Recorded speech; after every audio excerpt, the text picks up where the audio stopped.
Classic rock album reviews coming right at you. Schmack-a-magob, everybody. Hey, I can't believe I've never did a review for this album because it's one of my favorite albums of all time, and it's my favorite Led Zeppelin album. I'm talking about Physical Graffiti. And yeah, I took the things out. See, I can see you. I can see you. To get the track listing. And I also have this. I bought the deluxe box set. Now, as you can see right over here, well, probably you can't see it. All my box sets I put in there, but I took the vinyls out and I put it in my collection because box sets are a pain in the ass. You know, you have to lift the lid, take all the shit out to get the record. I'm like, fuck this. Put it all in my collection and put the box sets over there. Half this album, or almost half, are outtakes from previous albums.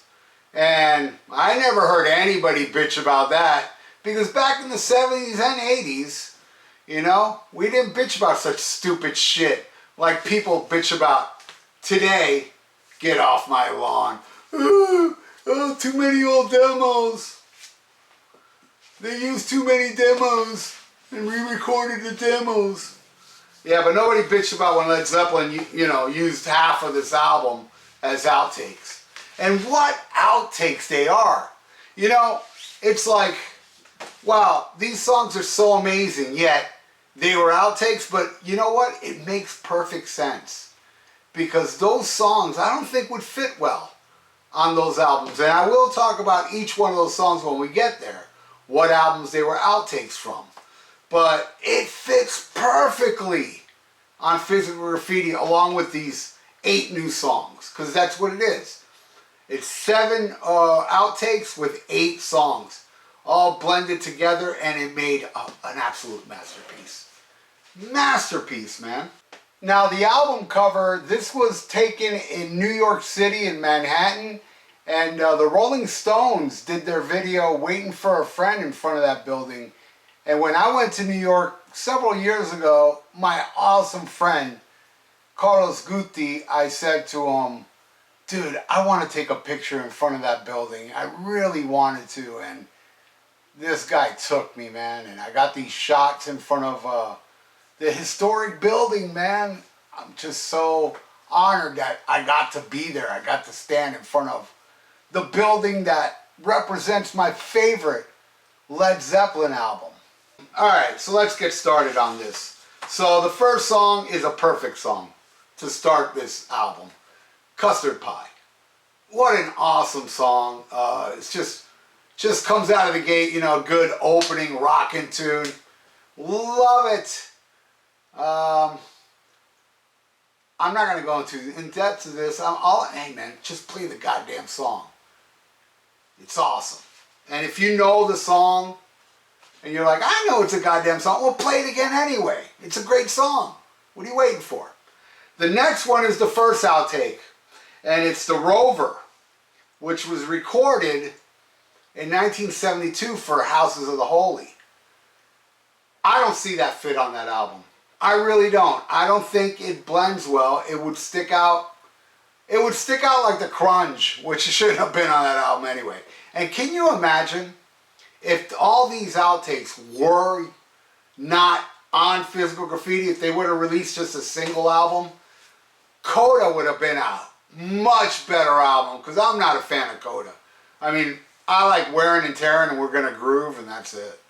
But man, The Rover, man, is like my second favorite song off this album. And it was left off of House of the Holy, but I understand why, you know? And we all know Jimmy sold his soul to the devil. So, you know, the devil was in the studio. And the devil is kind of like Lars' dad in Some Kind of Monster. The devil said, listen to The Rover. He's like, delete that for future albums. Rover. What an amazing, amazing killer song.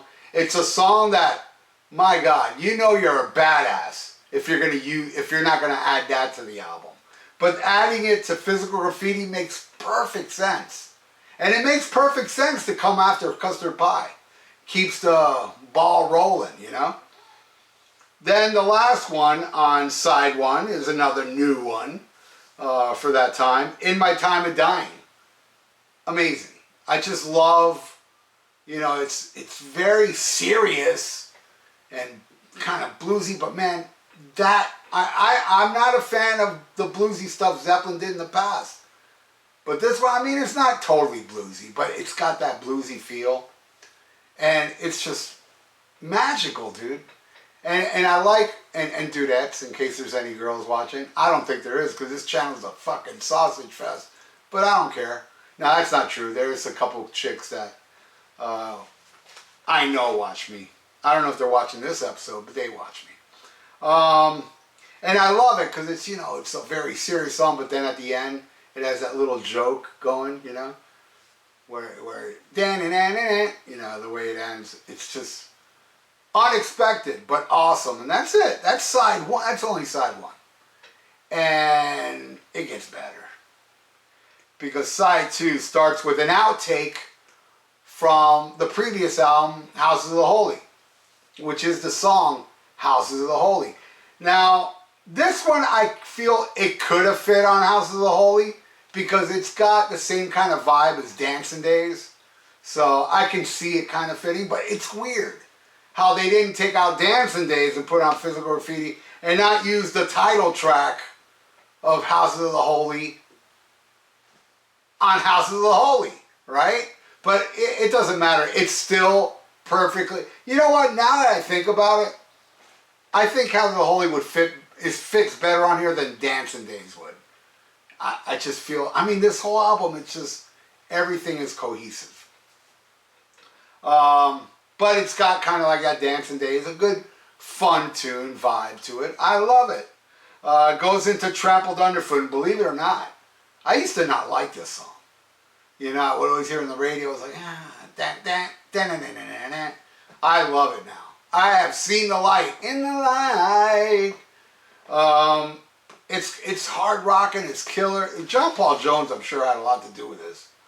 Well, it's John Paul Jones, Jimmy Page, and Robert Plant. And, okay, he had something to do with In My Time of Dying, too. But, amazing. Trampled Underfoot. But I still say it's kind of low on this album as one of my favorites, but I do love it. But I can name a song or two that I would put that above. It's not at the lowest. All right, so and then we go into the freaking masterpiece, Kashmir. And by the way, I bought the deluxe box. I think I already talked about that. And where is it? I just had it here. I don't know where it is. Here it is. Here it's called Driving to Kashmir, was it? Yeah, Driving Through Kashmir. And it's a rough edit. Just to talk about what's on here. Brandy and Coke is on here, which turned into Trampled Underfoot. Sick Again, In My Time of Dying, Houses of the Holy, Make It, Everybody Makes It Through, which turned out to be In the Light, Boogie with Stu, and Driving Through Kashmir, and my God, that song Kashmir. My cousin, may he rest in peace, he passed away from the COVID like a year or two ago, was not into rock music at all. At all. He was into, you know, Susie and the Banshees and stuff like that, you know. And he came, you know, this is when I was a young kid, and he was even younger than me. He came to my house saying, man, there's this rock song from Led Zeppelin that's really good, but I don't know the name of it. And I was like, how does it go? And he's like, da-na-na, da-na-na. I was like, that's Kashmir. Oh, can you play it? And he absolutely loved that song. So that song kind of transcended to him. Like, I think it was the only rock song the guy knew. Alex, rest in peace, man. I miss you. And so, yeah, Kashmir. It's a masterpiece. I don't get sick of it. And I know it's played a lot on the radio, and deservedly so. And that's just album number one. Now we'll go into the second album with the amazing, what a great intro to any side of an album is In the Light, which I'm sure John Paul Jones had a lot to do with. says John Paul Jones, Jimmy Page, and Robert Plant. In the Light is just the vibe, that moody keyboard intro, and it's kind of eerie, and just Robert Plant's vocal delivery, probably like my third favorite on here. It's up there. It's up there with one of my favorites. In the Light is beautiful. Then it goes into another outtake from the Led Zeppelin 3 album, which I don't know how to pronounce. You know, it's like Bron-Yr-Aur, whatever. That instrumental is gorgeous, and it's weird because I don't see it fitting on Zeppelin 3. That acoustic piece sounds a little, I know it was recorded during Zeppelin 3, but the way Jimmy plays on it, it has this structure and playing that seems a little more enhanced than what he did on Zeppelin 3, in my opinion. Even though, you know, Since I've Been Loving You is one of the greatest guitar solos I ever heard in my life. But I just feel like, I don't know, maybe they did a little studio stuff, you know, with the echoey effects and stuff like that, because the production does not fit what would have been on Zeppelin 3. And, you know, look, I'm not a big fan of Hats Off to Roy Harper. That's the only song that's a clunker on there, but, you know, come on. Add another acoustic piece, enough, you know, that's fine. And I'm glad they added it on here, because it just brings that light and shade. And that goes into another outtake, which I cannot see fit on Zeppelin 4, Down by the Seaside. It just doesn't have the same vibe. Doesn't even sound like it was recorded during those sessions. But what a song that is. That would be, in my opinion, the dark horse on here. You know, just the way it is with the little twangy beginning. And I love when it changes into So Far Away, So Far Away. Dun, dun. One of my favorites on here too. Definitely the dark horse. This is the one that I don't think many people talk about. And it's definitely one of the best songs on here. One of the greatest Zeppelin songs either. Because of the nature of the song. It's kind of like different genres of music fitting so well. Beautiful, beautiful song. That's another reason this is one of my favorite albums from Zeppelin or ever. Because of shit like Bron-Yr-Aur and Down by the Seaside going in, you know, In the Light and The Rover and all these amazing songs. And then speaking of amazing songs, what ends side 3 is 10 Years Gone. What a beautiful killer. Another one of my favorites on here. 10 Years Gone. I'll never forget when that Zeppelin box set came out in 1990. It was perfect. 10 Years Gone, you know. And it was, they showed a live video for it to promote it, the box set. What can I say, man? Jimmy and Robert wrote this one alone, and it's, again, these Led Zeppelin were magic, man. They were just magic. And it shows on these tracks. 10 Years Gone is just unbelievable. All right, side 4, and I've said this before. I've said this many times before. What opens side 4, Night Flight, it's amazing how this is not one of those songs that are played on the radio so much. Because it has all the elements. It's catchy, it's killer. It has all the elements of Zeppelin, you know, radio staple songs. And I absolutely love it. And I pulled this out because this is a bootleg called Sozo's Back in Rock and Roll. And it has a sound here from Minneapolis in 1975 where they play Night Flight. Well, I don't think they've ever played it live. They might have. But they did it during that sound check. And it sounds phenomenal. Love it. Well, this was supposed to be on Zeppelin 4, right? I wrote everything here. Yeah, Zeppelin 4, recorded back in 71. It sounds way too, I mean, how Zeppelin 4 is, this song sounds like futuristic compared to anything on Zeppelin 4. That's why, I mean, they are definitely fueled by Satan to add this song. Night Flight fits perfect on here, you know? Or maybe it's because I'm so used to this album that I can't picture it on those albums. But either way, it sounds perfect. It's perfect for Physical Graffiti. The next song is my favorite on here, the Wanton song. So heavy, so killer. The drumming, the guitar work, the structure. Jimmy Page to me is like probably the greatest producer because I love his production on these Led Zeppelin albums. I heard Martin Popoff says he doesn't think he's a good producer. But you know what, man? Martin Popoff is on killer drugs, so, you know, I forgive him. Nah, that's his opinion. But Wanton song is amazing. It's my favorite song on here. Rips. And then Rainbow on Long Live Rock and Roll recorded a song called Lady of the Lake, which is extremely similar. I have a feeling they kind of lifted from the Wanton song. Alright, the next one is an odd one, and it's an outtake too from Zeppelin 4.